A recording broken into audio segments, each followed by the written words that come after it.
be honest, when Bartek invited me and said, okay, what will I talk about in this session? I just discussed with him to bring up this title because at the time, I felt it will be very difficult to speak about what's next in medical AI because it's very hard actually to see what's coming up and which new developments we will probably see in the, 10-year horizon. I would not dare to do that, but to say about that. But I think there are some very recent developments that deserve a little bit of attention. And yeah, I think I want to bring up these points. And one thing that we have seen already in the previous presentation is that all of this machine learning was taking up. Deep learning has done great successes. Many of the machine methods are now very close to human performance in various tasks. I will have a couple of examples on that. We've already seen one of the examples that I have here. And then I want to switch a little bit over to a topic that is kind of out there. A lot of people are talking about it, and I'm not sure if already everybody has seen that in that depth. And I will comment a little bit on this framework of agentic AI and what the key difference is. And then I want to show a couple of things that I did in the last couple of weeks. And I think the amount of gains in productivity for me, not just as an as a research in AI and higher recognition rates and better AI development, no, also in terms of personal use of these models, is absolutely fantastic, and I want to share that with you. I'm not sure. I feel there's a little bit of a divide. A couple of people say, okay, there's interesting research results, but I feel this is now at the stage where we can really dramatically increase productivity. So I'll start with the deep learning part. You've seen that, for example, in speech recognition. Like if you go back to 10 years ago, you would have trouble using a speech recognition systems. You could have individual names or very, very simple dialogue systems. By now, if you use a speech dictation system on your phone, you have more than 99% accuracy, so less in 100 words, less than 1 word is misrecognized, and this is really a tremendous development. We see very similar gains in image classification. Was the ImageNet challenge that then started in the 2010 years, and then I think in the 2015 years it was more or less discontinued because the classification of images with deep learning technology has essentially reached a level where it's comparable to not just the human performance, but also as good as the benchmark actually data is. If you go back, if you go ahead, playing games started with Atari games that in 2013 there was a Nature paper that actually discussed that they could play video games, even unseen video games on par with humans. And yeah, only a couple of years later, we've seen that there was this tremendous success with playing Go and self-play with Monte Carlo Tree Search, and the system was able to beat a world-class champion.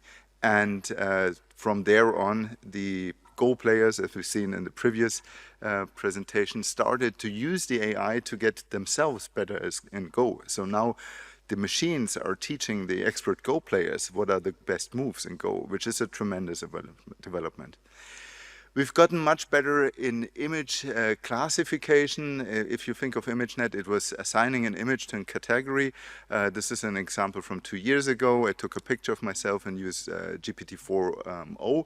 And you can see here that this image is now transcribed with an athletically built man with serious expression, stands in a well-lit room, is wearing a blue t-shirt with the phrase, "Save the chubby unicorns," and an image of a rhinoceros. So it also reads the text on the image as taking a selfie, describes the background and everything, and the description is accurate enough that you can even generate an image again from it. And you see, of course, there was no specification about how the man looks like, but the t-shirt is there, the well-lit room, and the training equipment is all there. So this is actually quite fascinating, and then you can start playing with this. You can say, okay, put it as Greek statue, or you can also say, add some fire and do it in anime style. So quite fantastic what we see with these image generators. But of course, these are like fun projects. You can show that in a presentation. It's fun to look at those. But actually, this is something where you can draw a little bit of attention, but it doesn't that much scale your productivity up. These methods also entered medical domain. The image segmentation with UNet in 2015 has been pushing the boundaries of image segmentation, organ contouring, and the like. And at some point, people were also interested in applying methods like this for image reconstruction, so not just for analyzing the image, but also to create the image from the raw data itself. It turned out that the UNet approach has been used, but it's actually not so reliable. You actually have to go there and do the math, and what turned out to be tremendously successful is to integrate, for example, projection geometry and the like into a trainable network, and then you also have to do the math. You can actually show that this is much better with respect to maximum error bounds, and if you put this to use, you can actually show that you get tremendous advances in how you can reconstruct images. So all of this is deep learning, and it has been pushing like individual domains, and it has been very, very successful. This success actually then also translated to further image reconstruction methods. So what I showed here was a rather simple one. Then you can embed that. So this is work by Florian Knoll and colleagues. They have been showing that if you do that with iterative methods, you can also scale it up and bring it really to large data domains and get very, very good robustness over several domains and over the scope of several years until 2023. So this is almost a 10-year development from the first papers. This is actually implemented in new scanners. So this is an example of a low-field MRI scanner that can now produce comparable image quality to a high-field scanner at almost a factor of 7 lower field strength. So of course these kind of scanners are much, much cheaper to produce, but still preserve almost the same image quality. So these developments of course take time, but they improve parts of medicine, and they're already there. Now, I want to switch the topic a little bit and talk about this agentic AI. And I think I want to make the point by showing this example. We've seen these large language models and how clever they are. And they're very clever. And you can ask them, how do you drive a car? Then you see this message like by GPT, thought for a few seconds, and then you get a reply like this. To drive a car, you follow these steps. Just get in, put on the seat belt, start the engine, engage in a gear, release the parking brake, and then you steer. And if you stop, you actually have to brake, and you have to park the car somewhere. I mean, this is a very clear description of how to drive a car, but it's very clear that the large language model does not drive the car. So it has lots of words, very precise, sounds very smart, but it has no action. And this is exactly changing with agentic AI. And yeah, I had the pleasure of teaching an undergrad course in computer science and software engineering, and at the same time with Moritz Zeiss, a colleague from medical physics at my university. We've been engaging in putting like large language models and use them to develop software. And already in 2014, we were trying to program MRI scanners with such a large language model. And you see some result here. Essentially, what we had to do at the time is prompt engineering. We put together like a almost 10-page prompt, which contained the API specifications of PyPulseSec, which is a toolbox for programming MRI scanners, and then essentially the same instructions as Moritz would give to his master's students when he was teaching them how to program an MRI scanner. So this was almost verbatim the same as the exercise problems he would give to his students, the API specification, and in about 50% of the cases, the AI system, so GPT-4 in this case, would be able to produce code that would actually run on an MR scanner. So this was already kind of a success, but for us it was more like a toy application that we could program with a large language model. At the time it was very impressive because technically to program that the students have more or less are very close to a master's degree in physics in order to understand the exercise problem at all, and GPT-4 could do it out of the box and implement it in like a couple of seconds. But not every time it would work. Now, things got better a year later. We tried it again with reasoning models. And with reasoning models, you can see we could dramatically reduce the prompt only to code a spin echo EPI sequence 64 by 64 with this field of view and this TE.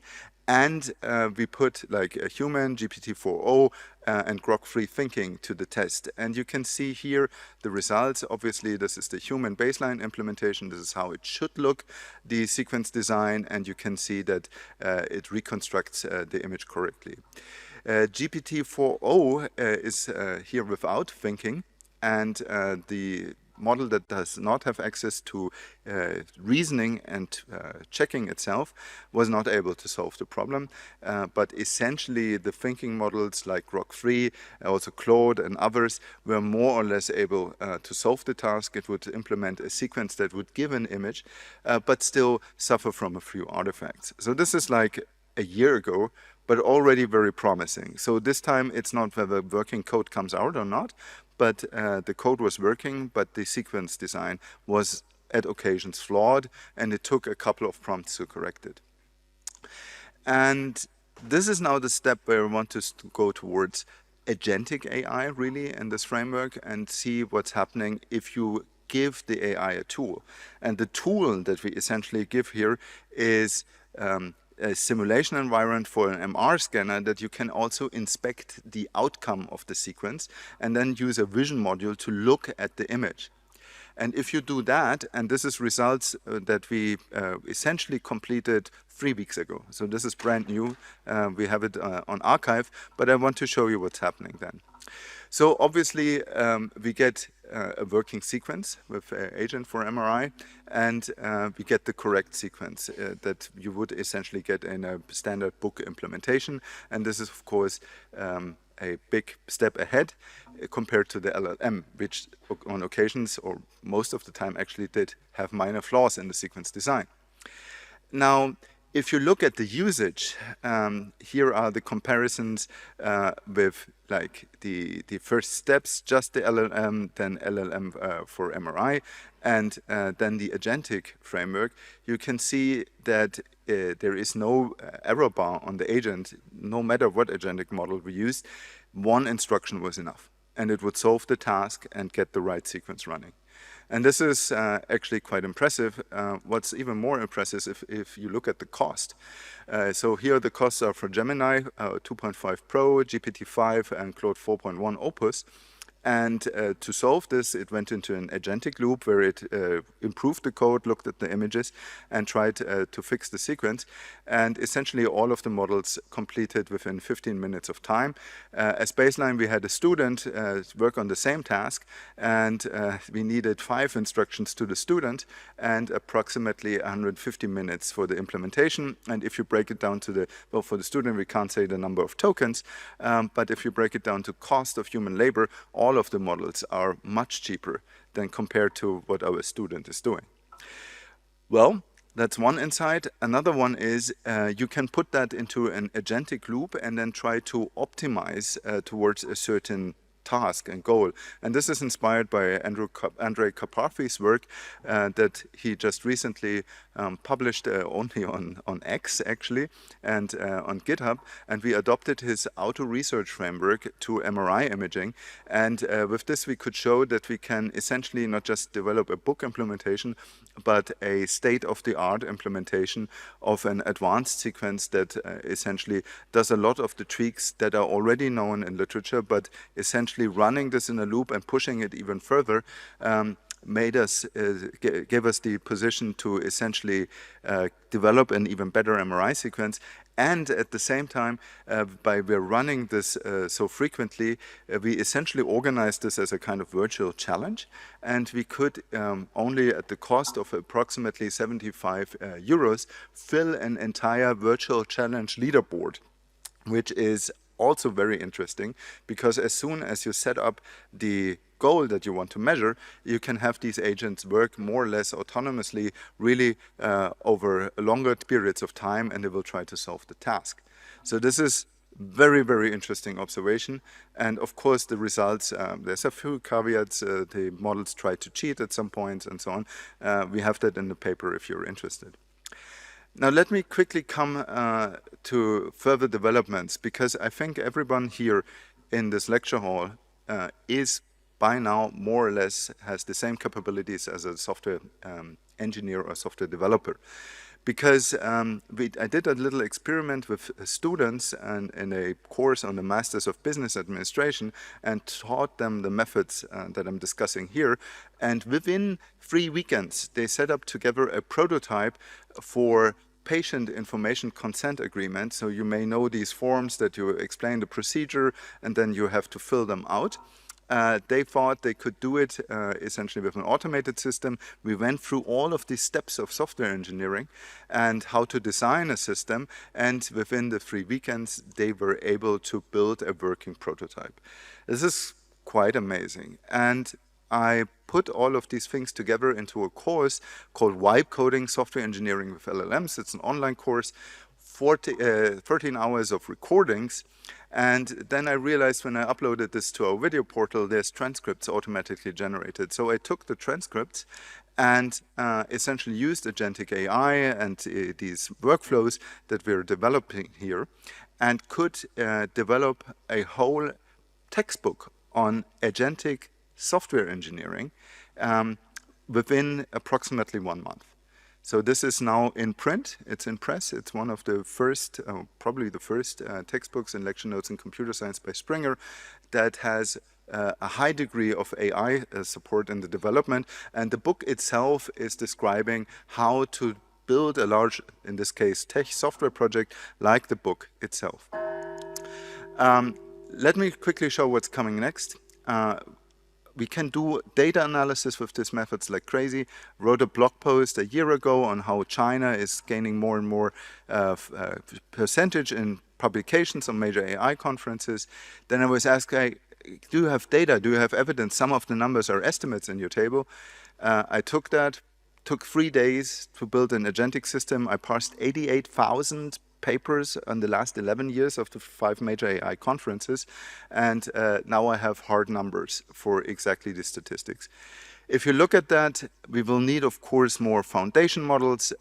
We will, of course, need more data, but if you're putting together foundation models for imaging, for genomic data and the like, we will build dedicated expert systems, and we can put them together with additional systems to analyze, speech, transcripts, also emotion of patients to have better informed consent, and of course also with textbook knowledge in agentic harnesses like the ones that I've been showing to you here.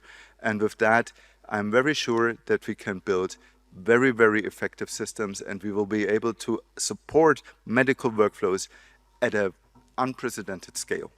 Here are my references, and if you liked the presentation and it was too quick, references were too quick, I put all of these slides on GitHub. And as you may have guessed, of course, these slides, QR codes and everything have also been developed with agentic AI. Thank you very much.